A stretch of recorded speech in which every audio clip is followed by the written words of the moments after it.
জয় হিন্দ বন্ধুরা, এই মুহূর্তে ডব্লিউবি কনস্টেবল 2024-এর একটি বড় আপডেট।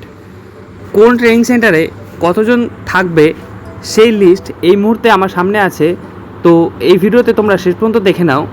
এক্ষেত্রে যে পিটিএস সালুয়া, ব্যারাকপুর, কসবা, রায়গঞ্জ, উত্তর দিনাজপুর, ডাবগ্রাম এরকম বিভিন্ন সেন্টারগুলোতে যে কতজন করে ট্রেনিং হবে সেই লিস্ট দেওয়া হয়েছে। তো আশা করা যাচ্ছে যে খুব তাড়াতাড়ি হয়তো ডব্লিউবির রেজাল্ট পাবলিশড হবে এবং জয়েনিং প্রক্রিয়া শুরু হবে। এবার দেখে নাও কোন ট্রেনিং সেন্টারে কতজন ট্রেনিং করবে। এটা কিন্তু একটা খুশির খবরই বলতে পারো তোমাদের জন্য। দেখো, প্রথমে আছে পিটিএস সালুয়াতে 1050 জন, তারপর সেকেন্ড ব্যাটালিয়ানে আছে ডাবগ্রামের 720 জন, তারপর ব্যারাকপুর ব্যাটালিয়ানে 300 জন, রায়গঞ্জে 1250, নদিয়াতে 550, কৃষ্ণনগরে যেটা হবে আর কি। এর পরবর্তীতে বরজোড়া বাঁকুড়াতে 425টা।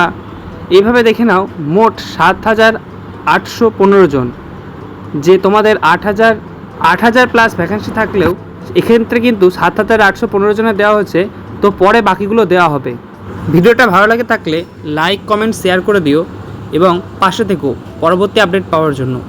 ধন্যবাদ।